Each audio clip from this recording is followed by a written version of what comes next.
সবাইকে নমস্কার। সবাই কেমন আছেন? আমি ভীষণ ভালো আছি। তো শ্বশুরবাড়িতে এসে সত্যি সময়গুলো যে কিভাবে কেটে যাচ্ছে নিজেই বুঝতে পারতেছি না।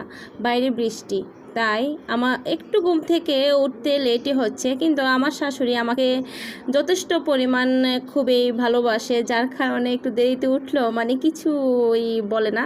তো যাই হোক, আমি ঘুম থেকে উঠে দেখলাম শাশুড়ি রান্না করার জন্য মানে সব এই মাছ তরকারি কুটে একদম রেডি করে রেখেছে। জাস্ট আমি ঘুম থেকে উঠে ফ্রেশ হয়ে এই মানে মাছ ভাজার জন্য চলে গেলাম। তো সকালবেলা নাস্তাটা আমি আসলে বাসায়ও করতাম না, আর শ্বশুরবাড়িতে এখনও ঠিকমতো সকালবেলা নাস্তাটা আমি মানে করার টাইম পাচ্ছি না, ঘুম থেকে উঠতে লেট হয়ে যাচ্ছে, আর বাইরে বৃষ্টি।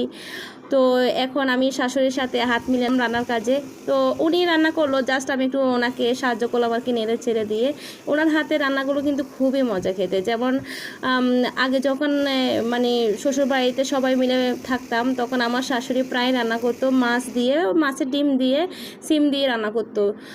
বিশ্বাস করতাম প্রিয় ভাইয়া বুড়া, এত যে মজা হয়তো ওই তরকারিটা। তো জাস্ট আমি এবারও কি রুই মাছের ডিম মনে হয়েছিল, তো পুকুর থেকে মাছ তোলা আর কি, তো সেই মাছের ডিম হয়েছিল। তো সেই মাছ দিয়ে আমার শাশুড়িকে বললাম যে আপনি আগে যে রান্না করতেন মাছের ডিম দিয়ে, এই বরবটি দিয়ে, এবারও সেই বরবটি দিয়ে মাছের ডিম রান্না করেন। তো আমার শাশুড়ি রান্না করার জন্য সব কুটে টুটে মানে রান্না বসাই দিল।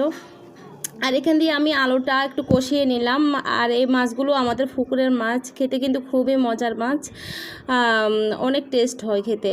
তো এগুলো রুই মাছ বলে, হ্যাঁ রুই মাছে তো এই মাছটার নাম। তো যাই হোক, এই মাছগুলোকে এখন আমি আমার শাশুড়ি ভাজলো, জাস্ট আমি একটু আলুটা নেড়ে চেড়ে মাছগুলো দিয়ে দিলাম। উনি একটু কাজে ব্যস্ত হয়ে গেল পূজা দেওয়ার জন্য।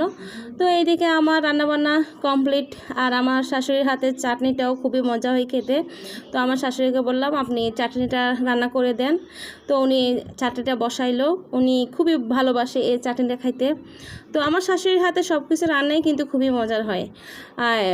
80 বছর বয়সের মানে ওনার বয়স একটু বেশি হবে, জাস্ট অনেক বয়স, কিন্তু মানে এখনও কাজগুলো খুব সুন্দরভাবে করে, সাজিয়ে গোছানো কাজগুলো। আর রান্নাবান্না খুবই পারদর্শী উনি। আগে বিয়ে বাড়িতে বা আমাদের এলাকার কোথাও অনুষ্ঠান হলে রান্নাবান্না করতো, তাই ওনার হাতে রান্নাগুলো কিন্তু খুবই চমৎকার খাইতে। এখনও অনেক পরিপাটি করে রান্না করে। আর এদিকে মাছের ডিমের বড়া বানিয়েছি আমি, ওই রুই মাছের ডিম ছিল ওগুলাতে আমি বড়া বানালাম। আর মাছের মাথার ঘন্ট বানিয়েছে আমার শাশুড়ি, খুবই মজার হয় খেতে। মানে আজকে সবগুলো খাবারে ছিল অনেক অসাধারণ। যেমন আজকে এই টমেটো চাটনি, আর এখানে ওই আলু দিয়ে মাছের ঝোল, মানে 5 ফোড়ন দিয়ে রান্না হয়েছিল, পেঁয়াজ রসুন কোনো কিছু ব্যবহার করা হয় নাই। আর এটা মাছের ডিম দিয়ে শিম, আর ছিল মাছের মাথার ঘন্ট, চাটনি